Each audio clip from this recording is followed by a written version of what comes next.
want to assemble a task force of the most dangerous people on the planet. They're bad guys. Worst of the worst. Deadshot. Guy shoots people. He's a crocodile. And he eats people. Burns people. You're possessed by a witch. And she's just crazy. What was that? I should kill everyone and escape? Sorry. The voices. I'm kidding. That's not what they really said. This is the deal. You're going somewhere very bad. Whoa! To do something that'll get you killed. Let's go save the world. 9 billion names of pod. From Atlanta, where we're still recovering from the quarter-inch snowmageddon. It's the 9 billion names of pod with Dan Bauman and Michael Reed. I'm Dan Bauman. I'm Carpenter Bob. So, let's talk about some stuff. Well, that's what the voices inside my head are telling me to do. So, before we get into that, because that's obviously Suicide Squad, we have got some news. The 9 billion names of pod is now being featured on dadsgarageradio.net. Because .com is not a thing. Yeah, not anymore. All the cool kids are over in the That's .net. right. I work at, as you may know, Dad's Garage Theater, and they have their own, they're starting a little podcast network. So they've got the classic Dad's Garage Radio podcasts up there. They've got a new show with Lucky Yates and Amber Nash and Mike Schatz called Couch Party. That's 2/3 of them are Archer related. Yep, indeed. And actually, Schatz has been on it, but he was either Emery or Oglethorpe on Aqua Teen. Ah, yes. Yeah, he's the other one. Yeah, he's the one that just has the very because, that's Schatz. Andy. I can't remember Merrill. the name. Andy. Yeah, he's the one that sounds like this he because does he is the voice. also the Brock. Yes, exactly. And they also have Ed Tobin Rubin, which is Ed Morgan, Tom Rittenhouse, and Ruben Medina, who are all improvisers at Dad's, and they do a really, really strange but really funny podcast. But we are now part of a network. Excellent. Our plans for world domination. Yes, one podcast at a time. Yes. Also, we finally got a SoundCloud page up. Ooh. So you can now find us on soundcloud.com/billionpod. Excellent. And coming soon, a YouTube page. We'll have our, we'll have a pretty picture up there of something, and then you can listen to it. So it's easier to listen to us at work. If you're not inclined to go to SoundCloud, you can. Everyone can go to YouTube, and you will have no excuse not to listen to us or watch us or listen to us, stream us or download or whatever it takes. Give us a reach around, audio-wise. So many platforms. So many things to do. So many platforms. So as a result of this, within 2 weeks, we will start testing you. Yes. And if you haven't listened, there will be consequences. So let's talk about some movies, man. Yeah. Well, let's go with the big one, obviously, that we started out with. Risen. Yeah. Yes. What was that? Yeah, I came in and Michael was watching the trailer. He goes, they made a Jesus movie about the resurrection. Yeah, well, basically, it begins where Passion of the Christ left off. JC goes up on the cross, then goes down into the tomb, and there's a rumor around Rome that he's back and he's pissed. Yeah, exactly, or wherever and it basically is about the hunt for his body. Like, oh my gosh, the tomb is empty. What happened? And we must find him. We must substitute a body. We can't let them think that he actually arose, and blah blah blah. Well, have fun with that, guys. Hey, what they don't understand, yeah, what none of those characters understood, yeah, you can't beat the Riz. You can't beat the Riz. Well played. Yes. Suicide Squad was the big drop this week. Actually, if you didn't, I don't know if you saw it. They did because CW was premiering Legends of Tomorrow, the new DC series. Wow, another one I won't watch. Yeah, another one you haven't seen. But on Tuesday night they did it was like an hour block. They did a half-hour special on Legends, and then a half-hour special on the DC cinematic universe. So they showed a couple little more bits of Batman. I Superman. wouldn't quite call it a universe just yet. Well, that's the plan. It's still in training pans. Yeah. They've got 1.5 movies done so far in the universe. Yeah, they showed a few little bits of Batman and Superman, not much. They showed actually a couple of chunks of Wonder Woman, and it's World War I of all things. Oh, it's World War One. That's what I believe they said. Yeah, and it showed her like riding around on a horse, and they showed some of the Themyscira, some of her on Paradise Island, some of the. Just her running around being Wonder Woman. No big action sequences yet, but some period stuff looked good. It was like her in period costume on a train and stuff. It looked pretty neat. And then at the end, they dropped Suicide Squad, and I got to tell you, I think it's one of the best. It's just such a great trailer. Like the use of the music. I think. Well, the music. What music was that, Dan? Oh, well, Bohemian Rhapsody by Queen. Oh, Queen. Have you heard of that band? I hear they're pretty good. I hear they're all right. Yeah. They're not. But it was the best. It was like a great use of that. Well, did you notice in the trailer? No, the gunshots. Boom, boom, right. Boom, boom. Yeah, all the gunshots are timed out perfectly. I'm like, did they do that just for the trailer, or is that part of the film where they made it work? And I was really happy that this trailer showed the first trailer was really cool. It was really dark and real kind of spooky, and this had some big laughs in it. It showed that it's going to be fun. The Harley Quinn stuff, the Captain Boomerang stuff. Him popping the beer and like him. Yeah, right in the middle of like this cacophony of action. All of a sudden, he goes quiet and he's like hunched behind a car drinking. Yeah, I'm sure there was explosions going on, but and the shot of them, they bring him in a body bag and they cut it open. He just jumps out of the bag and punches the first person he sees. Doesn't matter who it is, doesn't care. So I sent a text after seeing the trailer. I was like to my buddy Will. I was like, did they crack the code on Captain Boomerang? Could he possibly be my favorite character? Or am I how Yeah, I was once again impressed with Harley Quinn. I mean, yeah, I'm you know me. I'm not a big fan of the blondes, but good Lord, she's a fetching young lass, and I've seen her in like other stuff. And I went whatever, but for some reason that kind of fucked up punk. Hot Topic goes to hell look she's got is just and of course they got the obligatory little booty shot in there when she broke the window. I'm listening going, okay, I see what you're doing there. It's like, good grief, she's wearing like a very skimpy. I don't. It's like some kind of a sport that wears those kind of those shorts. I've seen them somewhere. Beach volleyball or something. Yeah, something like that. But anyway, it's so yes, you've got your sexy quotient in there, which is good. And as long as they don't make it too obvious and too gratuitous, then okay, it's nice to have an attractive girl in there, right? Kicking ass.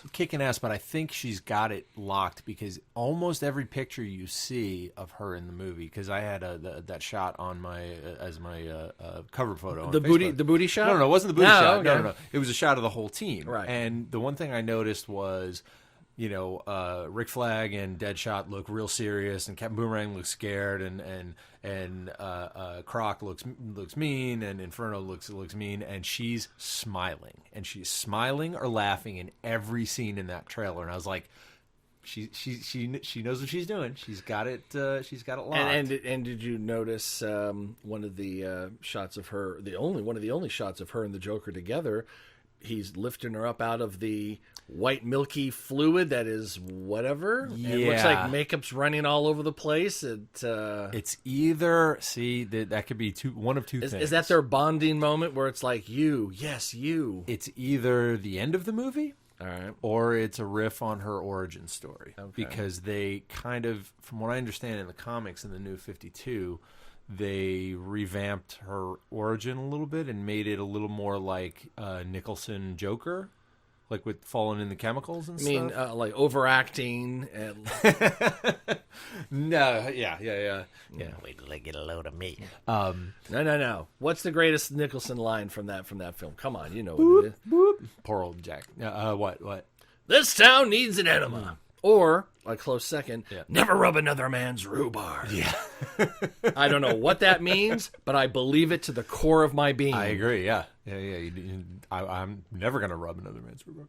go. No, they because her origin in the comics, at least, because she started on the cartoon. Her origin was basically she was a young psychologist brought in to work with the Joker, like as a therapist, and he gets in her head and makes her nuts, and she falls in love with him, and that's why she goes crazy. But I think it looks like they're gonna do the riff on her falling in the chemicals as well, and which is fine. Which kind of it's kind of a New 52 kind of Killing Joke kind of thing. So. Well, I don't have any connection to the original material, having never read it, so as long as it's presented in a reasonably decent way, I'm like, all right, I can buy into that. I'll go with it. And now we've seen more of the Joker. Now, what do you think?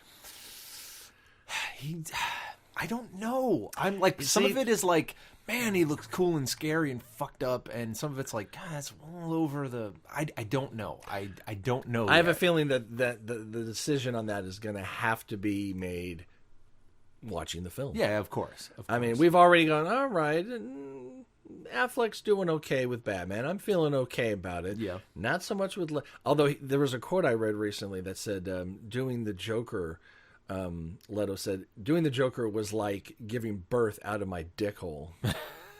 And he's one of those real method kind of guys. They said, was it McConaughey said on Dallas Buyers Club? He said,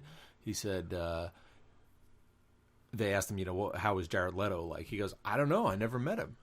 He's like, I met him at the premiere of the movie. He said this trans person was who I was with the whole time. And you know what? Every actor approaches roles differently, how they operate.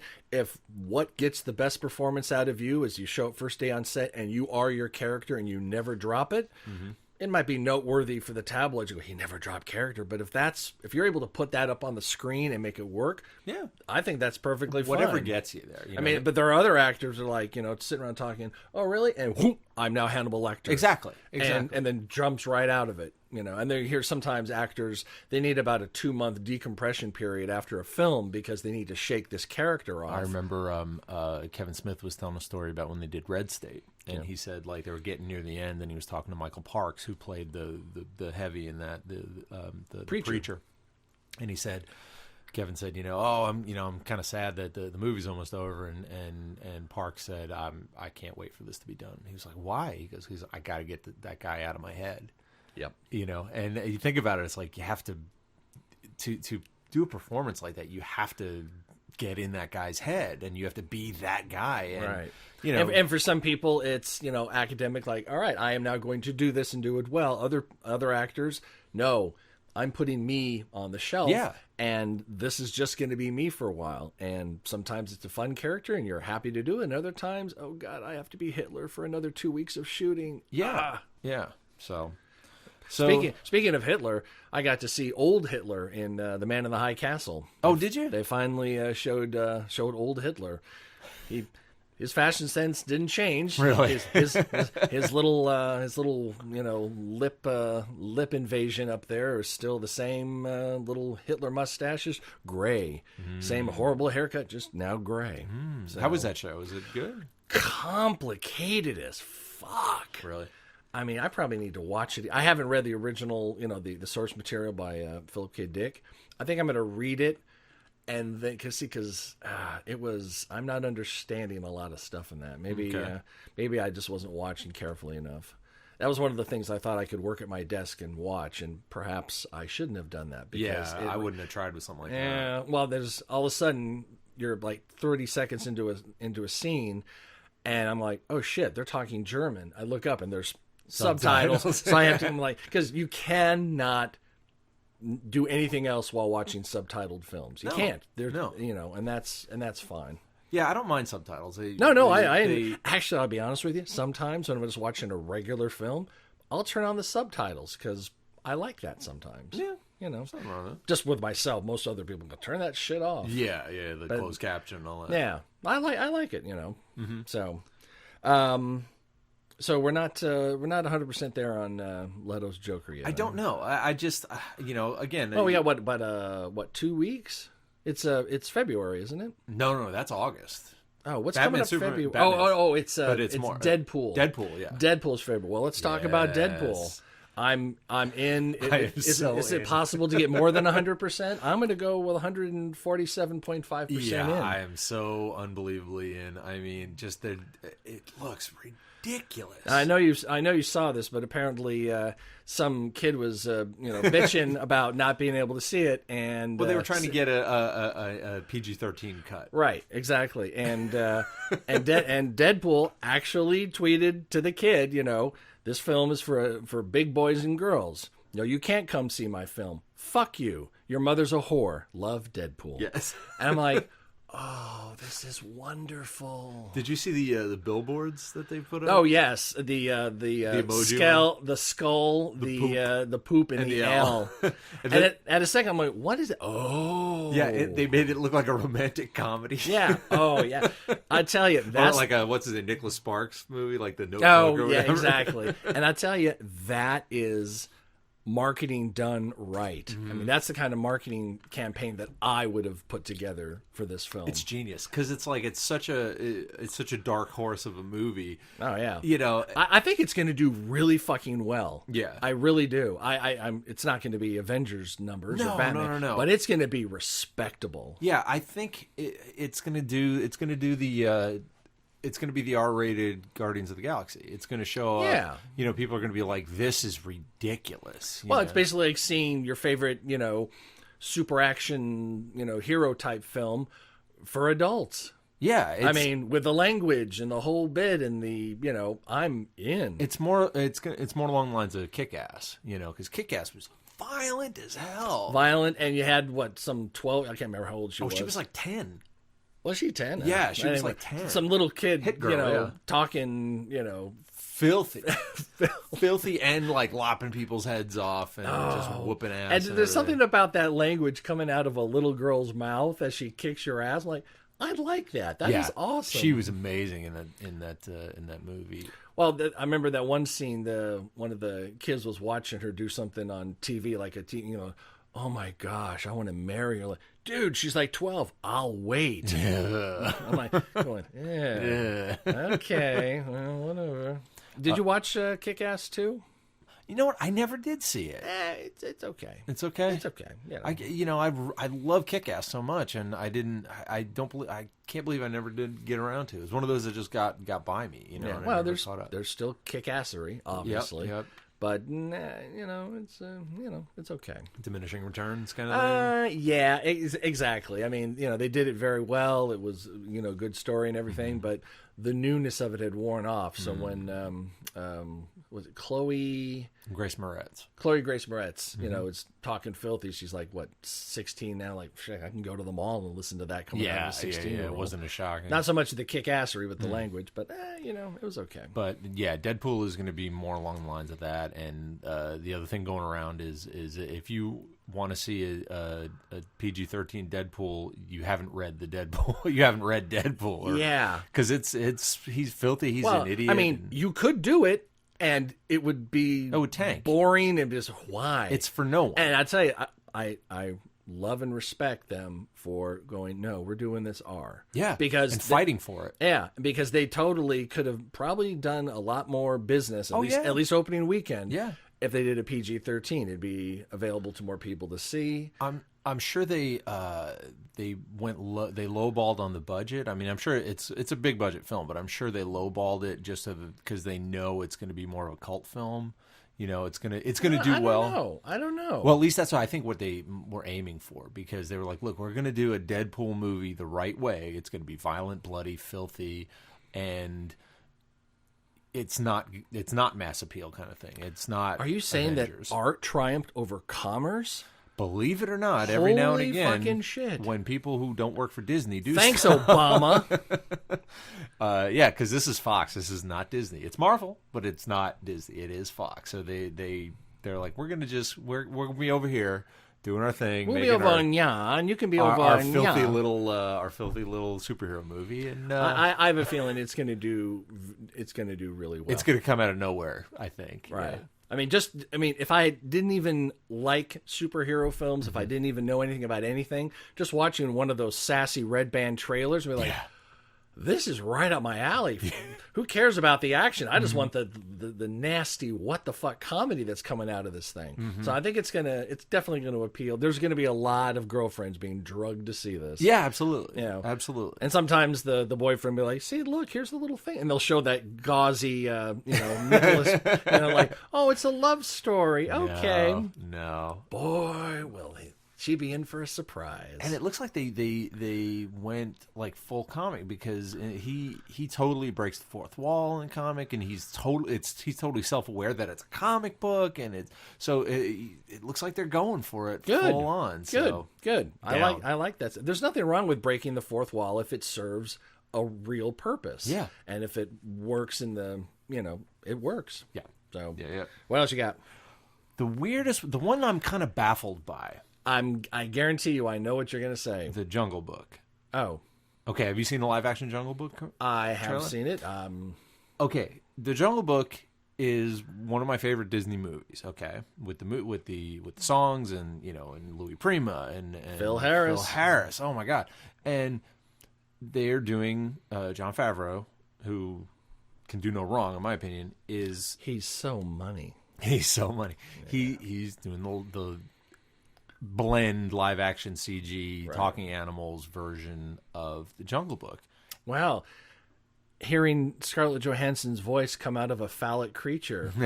What's going on there, John? What was that casting like? What was that all about? The thing I don't get is that they made, at least the trailers, it looks like a freaking action movie. It doesn't, I haven't heard any songs. I don't know. I don't think there's going to be songs. So what? I don't understand what they're doing, because I know Andy Serkis is also doing the blend CG Jungle Book thing, the performance capture, but he's basing it on the Kipling book. He's doing the source material, and Favreau's doing the Disney, but it doesn't look like there's two competing Jungle Book? Yeah. There's going to be another one, I think, either next year or the year after. I think he's given it. Is Kipling's book actually titled The Jungle Book? Yeah. Oh, it is. Okay, Yeah. So there's going to be two competing Jungle Books. Yep. Which is probably why Disney raced in, like, hey, we own these public domain things. Yes. Well, it's the Disney Jungle Book. Right. So they kind of do own it, kind of? That one? No. Disney has a habit of, well, not a habit, a practice. Of way back, they'll take public domain fairy tales and legends and put their own stink on them. Now, if you come to it, don't get too close to what they've done, because they'll call that proprietary. But if you only do stuff that's in the book or create new things that Disney didn't do, then you're safe. Yeah. Because Disney can't own these the story of Cinderella, of Snow White, they can't own that story, but you can't hew too close to some of the innovations that they did in their projects. That's how Disney built up. Like, they don't have to pay rights to anybody. Well, it's like you and I could go out today and make a Wizard of Oz movie. Of course. We just can't. We can't. We can't do the Ruby Slippers. We can't do anything like some of the stuff that was from the film, from the 39 film. But the Wonderful Wizard of Oz is public domain. Is it now? It is. I know that for sure. Okay, because there's been a lot of shenanigans that Hollywood has done to extend copyright in songs and in film. Basically, well, you can't do the songs. Steamboat. Well, those are original creations, obviously. But like the film of Steamboat Willie.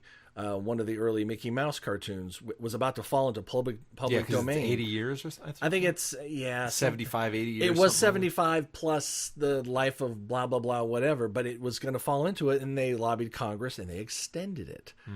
I mean, because in our lifetime, theoretically, the Beatles should be public domain. They're not going to be, right? Because they keep extending it, they keep adjusting the copyright. Well, two of them are still alive. I don't see. That's the thing with copyright. That's an interesting topic we'll have to talk about, because Paul McCartney's still alive. Right. He should still own that work. He doesn't. Well, he doesn't own that work.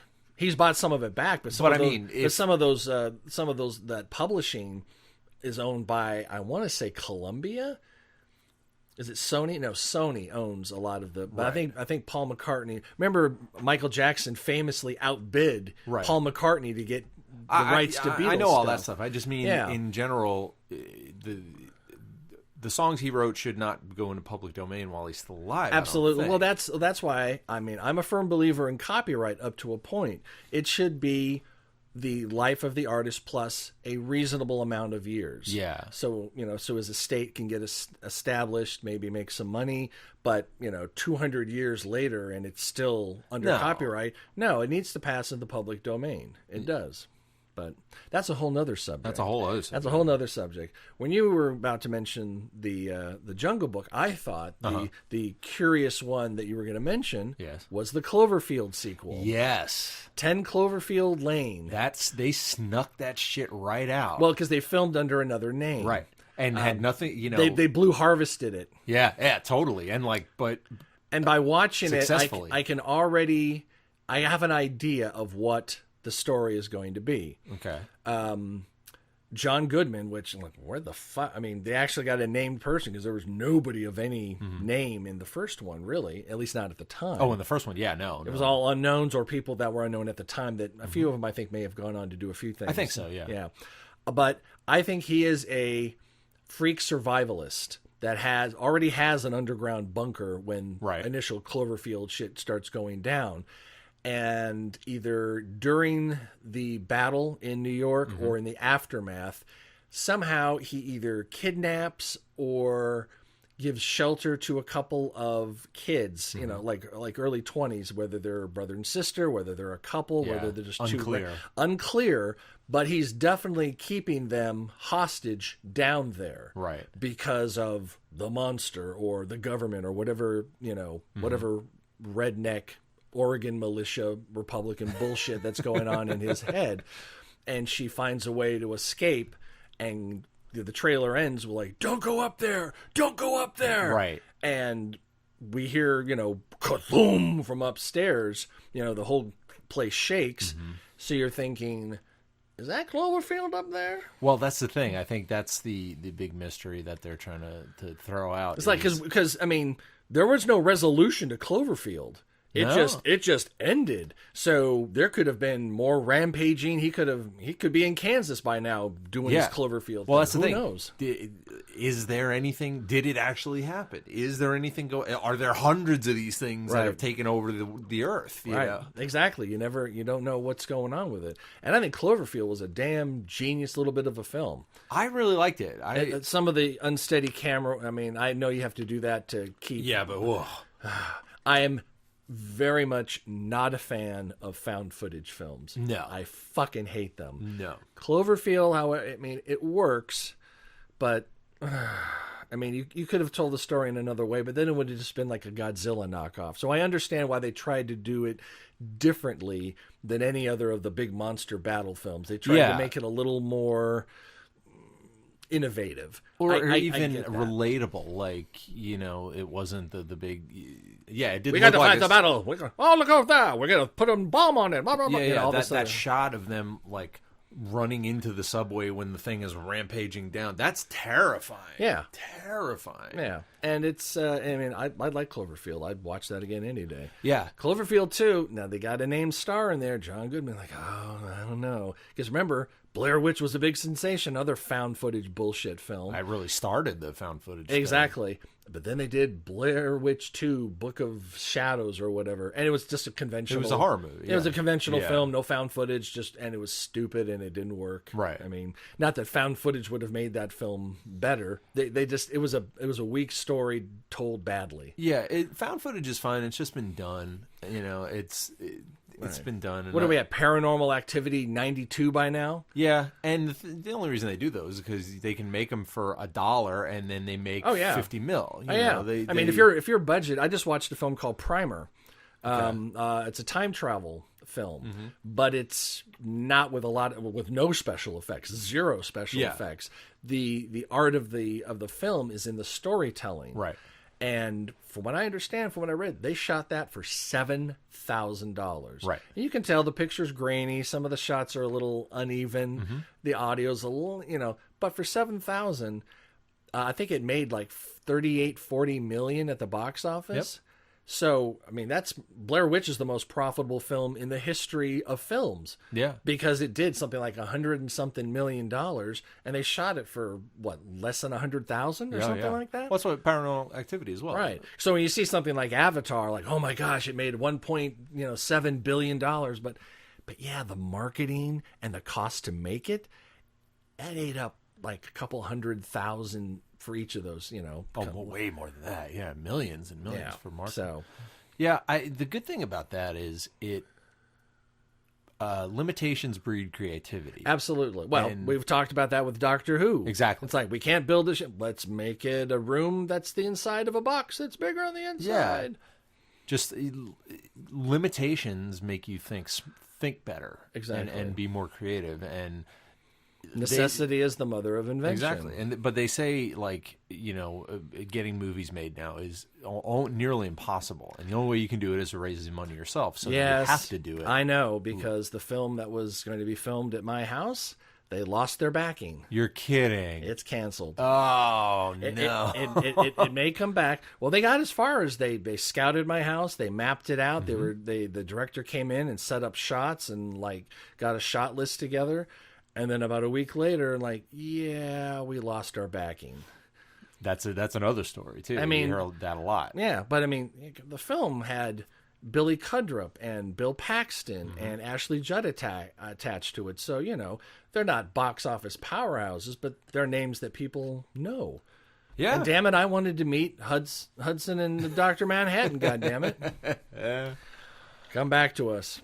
Right. Sorry about that. I didn't know that. Yeah. Well, it's I was all excited, like, hey, this will be awesome. Yeah.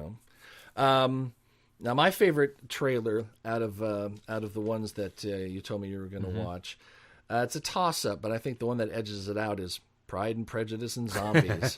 Getting back to the whole public domain thing, I like that. I mean, I'm a fan of Jane Austen period pieces. I'm a sucker for Sense and Sensibility, all those class things of the the 1850s costume dramas that the BBC and the Brits do so well. I'm a sucker for them. I like them. I've been I won't use the word forced, but they've been on plenty in my home, let's say. Let me guess. A little cloner put them on? Yeah, she loves them. And see, I love them. I've seen Pride and Prejudice and Sense and Sensibility multiple times. The Emma Thompson one? All of them. Every different version. For me, it's Sense and Sensibility, the one with Emma Thompson. Yep. And The Remains of the Day, also with Emma Thompson. And Anthony Hopkins in that. Just spectacular. Oh, yeah. I love them. They're like my comfort films. Aliens is also one of my comfort films. Yeah, of course. It just depends on how I want to be comforted. Exactly. But this one takes, the costume drama, she must find a husband because, that's the way it is. Yep. And Lily James from Downton Abbey is the lead. I can't remember who the lead is in Pride and Prejudice. Is that Lizzie? Or is that Sense and Sensibility? No. Lizzie is not Sense and Sensibility. Okay. So then it's Pride and Prejudice. Yeah, I guess so. I don't know. As much as I love them, I don't have the stories memorized. Right. Me. Yeah. Mr. Darcy, will you, oh no, I'm wearing only 3 petticoats. They'll think me a whore. But she's, she just came off of Downton Abbey, one of my favorite TV shows ever, because it basically is like the costume drama, an hour a week. Yeah. Actually, it's running right now in America, but for people who can't wait like me, I have ways of getting it because it aired in its entirety in Britain last year and only started over here this year. So now, is it over? Is it the final season, or is the final season coming up? No, this is the final season. They did. I think they did their 10. It's either 8 or 10. And then the Christmas episode. That's big in England. They like doing Christmas episodes. Yeah, they really do. We don't really do that over here. We just have a episode that may be Christmas themed, but in a lot of cases, a show will have been, its series will have been concluded for a couple of months, and then boom, Christmas episode. Well, because with America, I mean, it goes over Christmas. You have another half a season to go. Exactly. Yeah, they take maybe like a month hiatus over the holidays because not as many eyeballs will be on it, and then they pick it up. Not in Britain. So they've done the final series, a season, and they've done the Christmas episode, and now there's talk, nothing firm, about a movie. Which I would love to see. I'll take any Downton I can get my hands on. I believe it or not, we have not. I'm still surprised we haven't started it. I don't know. You still haven't finished Breaking Bad, which is as much as I love Downton, Breaking Bad is infinitely more important than Downton Abbey. I know. Don't even get me started on Upstairs Downstairs because I've got that. I don't have that. I have iClaudius, which I have to want to watch. My dad got me that for my birthday. That's OG Brian Blessed stuff. Yeah, yeah. And Patrick Stewart and what's his name? The main character. He just did a series with Ian McKellen. I don't know. Yeah, I'll think of it. People. Basically, grand theatrical, London, the Royal Shakespeare Company on TV. Exactly, that's what it is. And the reason I like Pride and Prejudice and Zombies, of course, the zombies make it. Yeah. And, of course, it lends right into my love of period pieces in England. It has a group of girls kicking some fucking ass. Hell yeah, it does. In a cool way that's not stupid and ridiculous, like what the hell was that film? The one that looked like 300. Oh, yeah, I know what you're talking about. The Zack Snyder one. With the girls in the fantasy. Yeah. Like, it's not Sin City. It's Sucker Punch. That's it. And I mean, a film that was gorgeously shot, beautiful, and the story was what? Yeah, weak as it's just, just not feeling it. Right. But this has, I like how the father goes, yes, my daughter, has all the language and poise and intelligence and the art of war. Like what? Like yes. This was the first. This was the first one of that whole mashup genre. No. There's been Abraham Lincoln Vampire Slayer. But the book was the first one. Oh, is that the book? Yeah, okay. The book came out a bunch of years ago, and then Abraham Lincoln Vampire Hunter and all the other ones like Sense and Sensibility and Zombies, I think. And I tell you, as Quentin Tarantino was lauded for his Inglourious Bastards for revisionist history. It was also to some degree with Django. Yeah. Where, that didn't happen, but, I liked Inglourious Bastards. I was very happy to see a couple of Hitler get blown up in a movie theater and Jewish soldiers, Americans from the balcony, just hunting Nazis and just machine gunning everybody. Like, you're probably going to burn, but just in case. We're gonna just. Oh yeah, that was very satisfying. This is like revisionist fiction almost. That's what Man in the High Castle is. Yeah, the Man in the High Castle is we lost the war. Yep. And from west of the Rockies, it's Japanese territory, and east of the Rockies, it's the Reichsland. It's the American Reich over there, and they mix in things that happened in the in the 60s with being under Nazi rule. That's really interesting. They do. That's an old comic trick. They for a while. Alternate universes. Well, yeah. What if comics? They called. Course. What if? I think Philip Roth also does a lot of stuff like that. I remember there was a book that he did that had the Jewish homeland be like in Alaska. Like they gave them Alaska to live in. Yeah. Really? There was a comic called, I want to say, Speeding Bullets, and it was what if Kal-El crashed in Gotham and was raised by Martha and Thomas Wayne and something. That kind of stuff. And I like this because sometimes I'm a big fan of. I'm watching Oliver Stone's history of is the history of the United States. I think that's what it is. And just I like historical documentaries and find out what happened and realizing that wow, this event was triggered by this one thing, and maybe it was by accident or maybe it was on purpose, but they could have gone A or B. They chose B. what if they had chosen A? Yeah, sliding doors kind of thing. Exactly. And then all of a sudden, because Oliver Stone makes the case that, the Russians were basically in Manchuria on their way to the Japanese homeland. We didn't need to drop the bomb. The Russians would have overrun them. And the bomb actually served as a way for the emperor and the Japanese upper class or whatever, the bureaucrats to save face. Well, you have this huge bomb. We would have fought those Russians to the death. But with the bomb, nope, okay, we surrendered. Well, and it was also, we wouldn't have gotten credit for it, and we wouldn't have gotten, not quote-unquote, compensation for Pearl Harbor, that kind of thing. There was a lot of payback for Pearl Harbor. A lot of face-saving, if we just let the Russians take them over, then we're not America, Right. We didn't... Well, imagine if the government of, let's just say, the government of Afghanistan, the people in power, said, yes, we did 9/11, fuck you.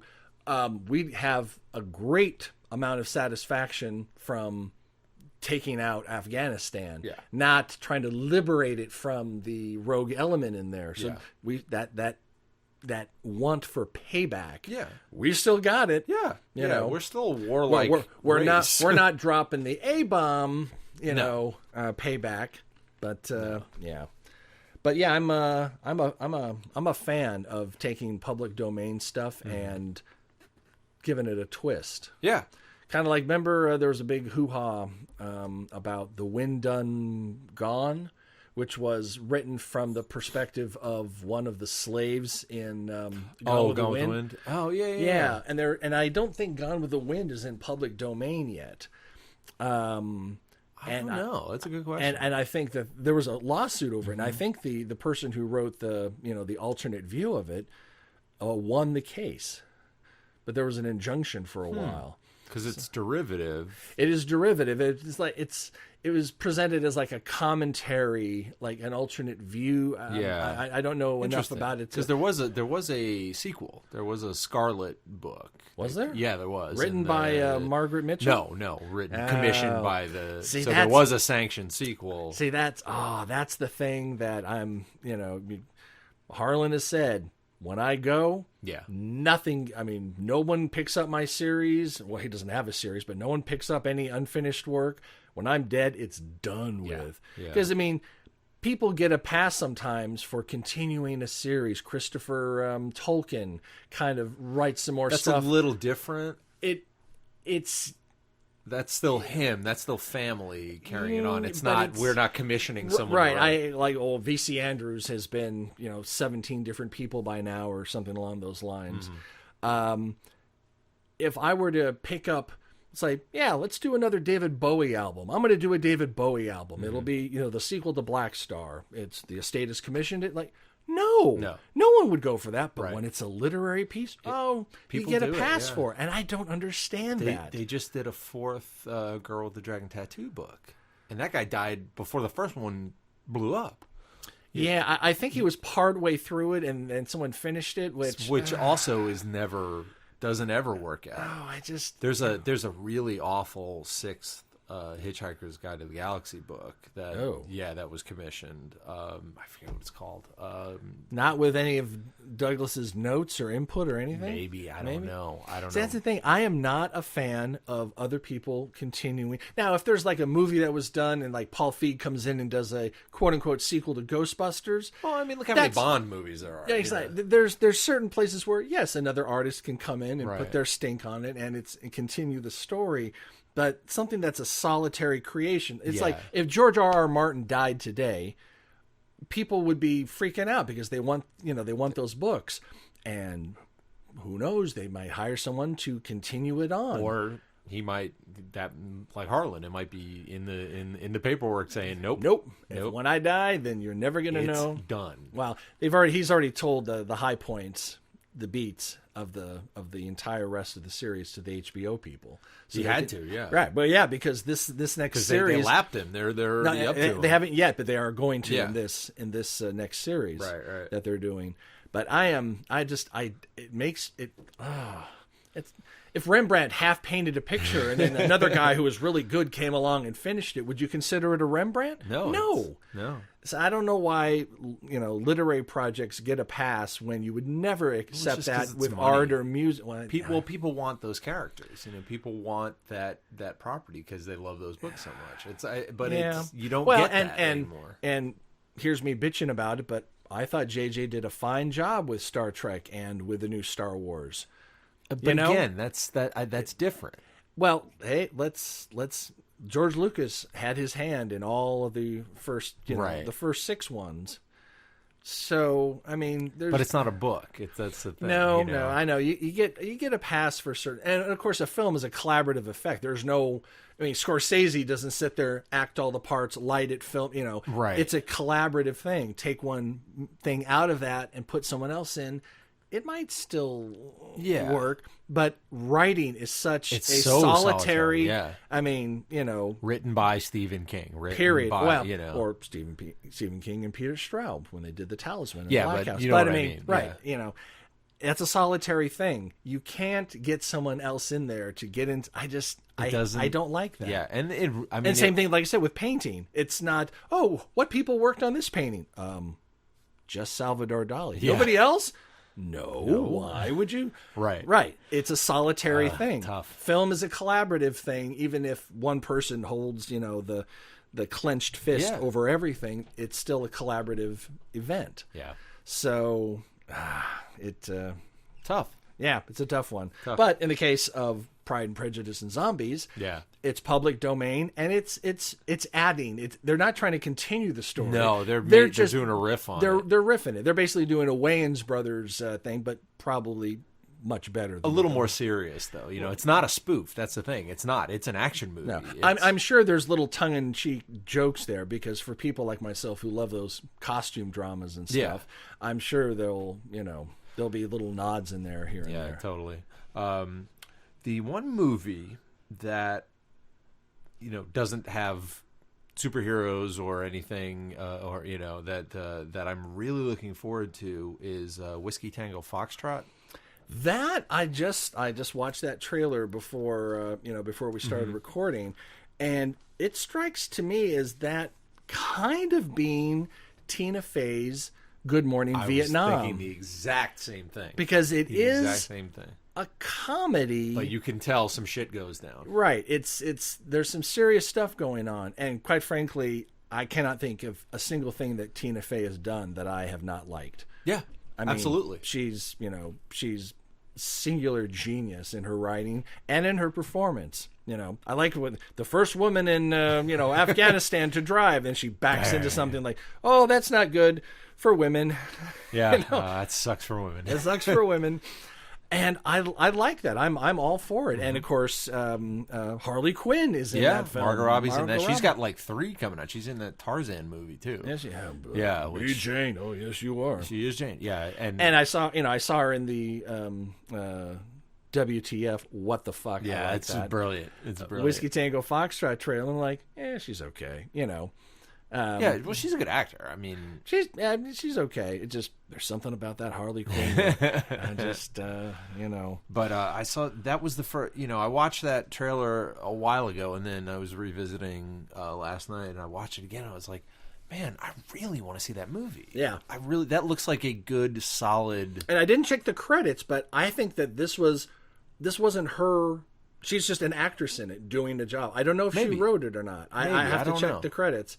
But that's fine. I mean, Robin Williams, well, he didn't write it. I think that was Barry Levinson. But let's face it, with the ad-libs and stuff, Robin Williams, he wrote a lot of the best stuff in there. Right, and like Robin Williams, you don't get Tina Fey on a project and not get her input on it. Right. So I'm sure she had, a hand in. Put that Fey stank on it. Yeah, exactly. Yeah, that looks interesting. I like that. Because you can see there's a lot of funny, but there's also a lot of, you can tell, like I said. Right, they didn't punch the drama or the heartbreak in it, but you go, yes, there's going to be. Like you said, that's funny. That's exactly what I was going to say. It's like, it reminds me of Good Morning Vietnam. Yeah. This for this age, even though Good Morning Vietnam came out in the 80s, and it was about the late 60s. Happy Days was of the 70s, about the 50s. About the 50s, and then, you just, MASH was in the 70s, about the 50s, also Korea. Yep. Although it was really code for Vietnam. Well, yeah. But you can't criticize the current war. You can make fun of the previous war. Exactly. And that's how they got away with it. Yeah, exactly. Now, what did you think of Gods of Egypt? It looks like a video game. CGI bullshit. Yeah, it looks. I don't know. I have no opinion. How on it. can an actor enjoy working on? It's like working on the Star Wars prequels. Yeah, they said they don't. It's all green screen and there. There's just.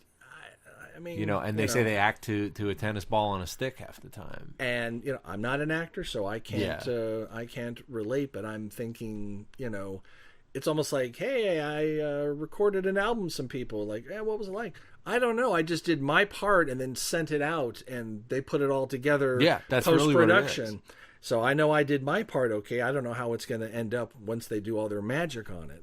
They said on episode 1, the original Chancellor Valorum was played by Terrence Stamp, General Zod, and he had nothing but awful things to say about it. Because there was nothing there. There was not only was there nothing there, George let Natalie Portman go home for whatever reason. So he said he was acting to no one. He's like, this is the worst thing I've ever done. Yeah. And but that's why, Force Awakens was so good. Everything was real. Everything was tactile. It felt was real. there. Whereas, you look at the prequels or this Gods of Egypt thing, and it's like it's all big CGI. Yeah, and you can and let's CGI has come a long way, even in the last 5 years. Oh yeah, but it's used to such diminishing returns. Clash of the Titans remake. Yeah. I mean, Liam Neeson saying "Release the Kraken" was the best part of that fucking movie, just because he said the line, and it's him, and the rest of it was like whatever. Mm-hmm. I mean, it's all just it's too much, and I'm not gonna. I mean, maybe I'll see it on DVD or if it's on TV. Well, I don't watch movies on TV.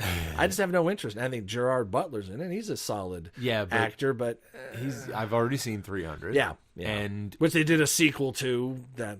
301. There was one remaining. No, it was supposed to be Xerxes' movie, but I never saw it. But the other thing about that movie was it courted a lot of controversy because it takes place in Egypt and everybody's like white and Scottish and speaking with a British accent. With a British accent, because that's how old people talk. And I mean, I get that. I suppose I don't get it, but they did the same thing with that Exodus movie last year. It was Christian Bale as Moses, and there was some other. It was like some like Australian guy was Ramses, and it was like.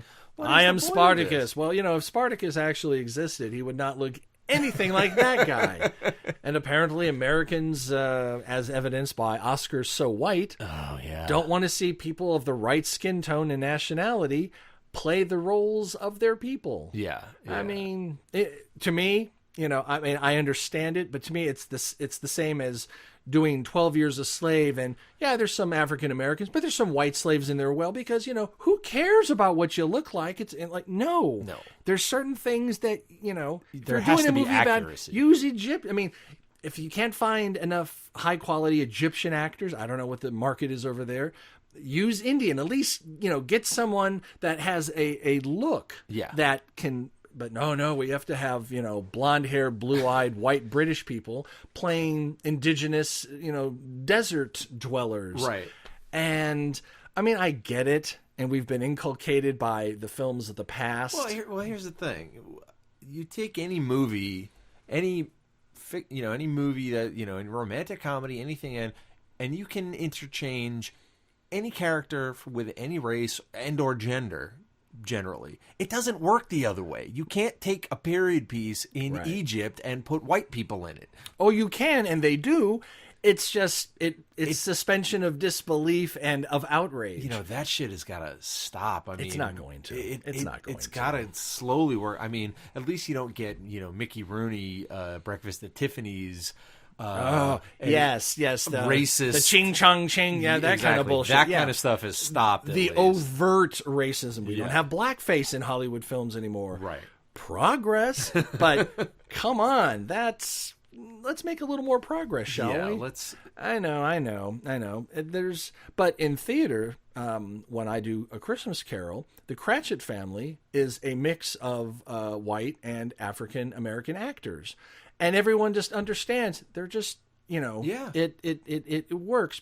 You know, even though technically, if you were going to apply the same standard, how can Bob Cratchit be black and the mother be white? And wasn't one of their kids Asian last year? Yes, actually. Yeah, I remember that. I was like, oh, that's pretty cool. I like that. And it's, you know, but that's the theater. They have a different standard for film. Yeah, and it's just, I don't know. It's disheartening. Maybe it doesn't bother me enough because of the white privilege that's all around me that I don't even notice. Well, yeah, we're swimming in it, dude. Yeah, evidently. Yeah. We're white American males. It doesn't get more privilege than that on this planet. Right. So maybe it should bother me a hell of a lot more than it does. It does bother me, but it's like, what are you going to do? It's like, well. What Louis C.K. has a great bit about that. He says, oh, no, it's great being white. It's awesome being white. He says, it's good when it turns around, we're fucked. But it's great being white now. Hey, by 2050, we will not be the majority in this country, and I'm fine with that. I don't, I've been in concerts or in places where I'm like the one white person or one of maybe three. Doesn't bother me at all. But for other people, oh my gosh, it's the end of the world. Yeah. The whole Oscar so white thing tore me a little because Spike Lee has always been kind of whiny in a way about that. He's right about this, but he's always been. You've got to weigh it. It's like, okay, there were quality African American roles, but were they better than the other roles? That's the thing. Because it's judging art to begin with. First of all, it's like, hey, you got the best picture. According to one narrow, right. I mean, we have to name the best. Like, do we? And that's not the best. That's not what I would have chosen. So. Exactly. It's first of all, the whole thing's pointless anyway. Subjective to the infinite degree. It's a big excuse for Hollywood to just pat themselves on the back and say, look at me, and show all the people that passed away and respect. And Alan Rickman better get a serious standing ovation during the Oscars. Absolutely. And they better not David Bowie as well. That's true. That's right. You know what? Even if he had done just Labyrinth and walked away, he, but he didn't. So no, he didn't. He did quite a lot. He was on Ricky Gervais's, I think it was Extras. Extras, yeah. Chubby fat man with a banana face. I'm like going... He's a funny guy. Yeah. So I'm not. I don't know. Oscars are so white. Yes. Yeah. It's almost like the Academy went, all right, here you go, Denzel, and here you go, Halle Berry. All right, we got that. All right, back to business as usual. Kinda, yeah. Which is. Well. But is my question is what's better? I mean, it's just as if they pander by just including an African American or an Asian or and this is true. Oh, it's a slave picture or it's somebody with a disease. Well, then it gets Oscar nominated. Yes, because we feel bad about that, so we're going to go ahead and nominate. But if it's just an African American actor doing a quality fucking job on a great drama that has nothing to do with them being black, it's just just a great film. Yep. Like Hannibal Lecter, what if he was black? Would he have got the nomination? Who knows? Yeah. Maybe not. Maybe not. Probably not. Yeah, probably not. And that's the sad part. And Hollywood. Oh, hell, America. Yeah, pretty much. Well, when Donald Trump is president, he'll make America great again. I'll punch you right in the mouth. Let's see. I'll be in another country. Yeah. I like Bill O'Reilly. If Bernie Sanders gets elected president, I'm not going to live in this socialist country. I'm going to go to Ireland, which is kind of socialist. Yeah. Stupid fucker. Anyway, what else you got? The one I didn't tell you, I didn't put on the list, which I most likely haven't seen. The weirdest fucking trailer I've seen in a long time. Penn Jillette and Adam Rifkin did a crowdfunded movie about a crowdfunded movie, but it's not a movie. It's the movie's called Director's Cut. Yeah, and it's basically Adam Rifkin is making a movie, right? A cop movie, and innovative. That's never innovative, been done right? before. Right. But the movie you're watching is the recut director's cut of this maniac named Herbert Blount, who is played by Penn, who kidnaps Missy Pyle and reshoots all this stuff, like terrible green screen and bad dubbing, and like it's his director's cut of this movie. Why do I know the name Missy Pyle? She's in Galaxy Quest. She's in a million things. Yeah, she's in a zillion things. She's a great actor, and it's fucking weird. All right, I'd go for that. Hey, yeah, you had me at Penn Jillette. Well, I threw money into it whenever it was 2 years ago when I started. Oh, that's okay. You've talked about that before, and so I will be getting it eventually. It's actually premiered last night at Sundance, isn't it? No, it's Slam Dance, I should say. Slam Dance, yeah, and which is the all right, fine, we'll do our own thing because you won't let us into Sundance, right? Last night I think. Kevin Smith's new movie, Yoga Hosers, premiered at Sundance. All right. So hopefully we get to see a trailer of that. And I'm excited about that because it sounds like fun. It sounds like a fun, cool... He said it's like a Nancy Drew.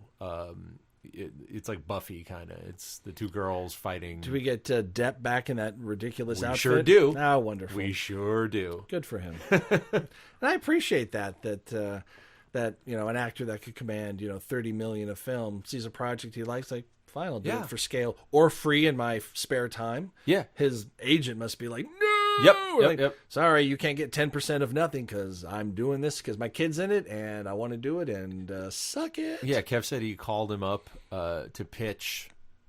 I think it was the third one, Tusk.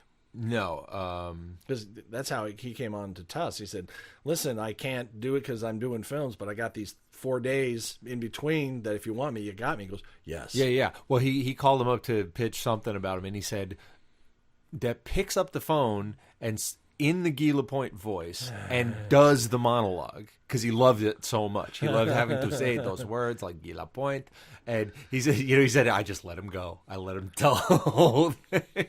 So I can't wait to see that because that one's going to be ridiculous. But I can go for that. You got anything else? Nope. The only other one I saw Tarzan, or the trailer for Tarzan, and who cares? It's Margot Robbie. She looks pretty, and it's some guy in good shape. Is this an excuse to show two physically attractive people in skimpy jungle clothing? And she's not even in skimpy jungle clothes. She's in African pith helmet kind of explorer clothes, right. And he's Kipling attire, and he's in a bunch of CG monkeys. It's kind of a cool action thing, but who cares? It's just I watched it. I was like, okay, yeah. Let's see if there's anything else. I watched one called Eddie the Eagle. Eddie the Eagle, which is actually based on a true story of an Olympic ski jumper. Yeah, a British Olympic ski jumper who would jump like 80 feet at a time. He was like really not good, but he became this sensation. 80 feet. That's not very far. Not good at all. No, yeah. No. He was like he was the trailer makes it look like he was just one of those driven kind of guys, and he was terrible at everything. Like everyone knows that he sucks at it, but he right. has so much heart and he wants to do it. You're like, let him do it. He became. I don't know what year it was. It was like the late 80s Olympics, or it was one of the Olympics in the 90s, and he became like this sensation, Eddie the Eagle, and he was not good. He was not good at all, but he... Are you saying he didn't get a medal? He didn't. No, he didn't. He barely qualified for anything, but he was like the Jamaican bobsled team. Was it the Cool Runnings? Exactly. I haven't seen that film, but weren't they ended up being good at bobsledding? No. Was that? No. They, in the movie maybe, but the real Jamaican bobsled team was not very good. Yeah. Same thing. The story is so great. And I forget who's playing Eddie the Eagle, but it's Hugh Jackman doing his Hugh Jackman thing. He looks great actor. It looks heartwarming, heartstrings kind of thing. Well, as long as Hugh Jackman's not doing some stupid robot fighting film. I didn't see that. I wanted to see that. Now, the Rock'em Sock'em Robots movie. I saw the trailer and I went, I have zero interest. Now, since then, I've heard from certain people that it's actually not a bad film. I'm like, all right, well, I'll add it to my list with the other 1,800 films that I haven't seen. Yep. So, the big trailer news I'm hearing is, rumor has it that the teaser for Rogue One is going to be attached to Civil War in May. That's what I'm hearing. Well, it's out in December. Yeah. So it looks to me that Disney is just going to go, yeah, screw this May the 4th be with you. We're just going to put our films out in December and make, because you make more money as a Christmas film. Well, obviously, I mean, Force Awakens destroyed everything around Not Christmas. everything. What do you mean? It still is lagging behind. Well, Avatar. I mean this year. I mean this year. It destroyed. Well, last year, this year, it destroyed everything. So I could have called them bumping it back to December. 2 months ago. Didn't you post them like called it? Yeah, because I was like, there's no way they're not gonna. First of all, 18 months is not enough. Well, basically, to follow up. When they made the announcement, if they were going to launch in May, we would have had a trailer or a teaser by now or something, and it's been quiet. For Rogue One. Oh no, Rogue One was always December. It was episode 7 is what episode 8 was supposed to be not. It was supposed to be May 2017, and they bumped it to December. I thought Rogue was originally also in a May thing. Mm-mm. Oh, okay, well then. And I sit corrected. Yeah, there's no way that they're going to own Christmas from now on. There's no way they're not going to do it. As long as the quality is there. That was the other thing. I knew there was no way in 18 months. They haven't really even started Principal yet. So I was like, there's no way they're going to turn around for episode 8. Rogue One is probably... It's in post, I would think, by now. Or maybe just finishing up shooting. But there's no way they were going to follow up the biggest movie of all time, and the biggest movie last year in that short amount of time. That's 18 months. I mean, that's less than at this point. Yeah, there's no way that they weren't going to bump it. And for a film of that size, I mean, you may shoot for 45 days, but you've got months and months and months and months of post. If not a year and a half, as much as you can get. Right. I mean, JJ was tweaking until 2 weeks before. Yeah, he didn't lock it until. Well, yeah, there's a couple of shots that they were like working on right to the very end to get it, just right the way that they want to do it. And let me tell you, you need more than a Mac Pro sitting on your desk. You need like for all that rendering. Oh yeah. I mean, for people who don't know, you can type in all the stuff you want to have happen on the screen, but then the computer has to do it, and it's not like it goes doo-doo-doo-doo, bing, done. It renders sometimes for days on certain shots. Days. Because you're basically creating reality out of nothing. You have to plot every single pixel, boom, boom, boom, Yep. And it takes a lot of freaking work and a lot of rendering time. Speaking of pixels, guess what my favorite movie to hate of the last year is? Pixels. It absolutely is. Although I will say the one good thing about that film is... Medication time. Medication time. We ran out of time. I will tell you next week. The 9 Billion Names of Pod was conceived, written, and performed by Michael Reed and Dan Bauman, with Abdul Benny Hassan as the sound of splintering wood. Research, transportation, and exasperated looks by Courtney Lohner. Technical assistance by Cubase, Pro Tools, Skynet, QLab, Deep Thought, Big Brother, and Eddie, your shipboard computer. Financial consideration provided by the Wayne Foundation, Stark Industries, the Piranha Brothers, and LexCorp. Legal counsel by the offices of Howard, and Fine. We're bad guys. That's what we do. Indeed.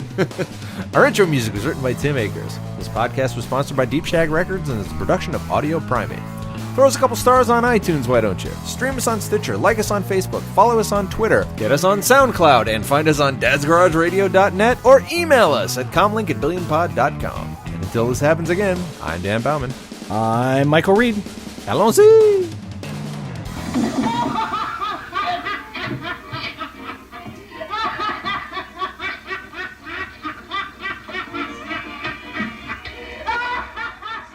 Audio Primate.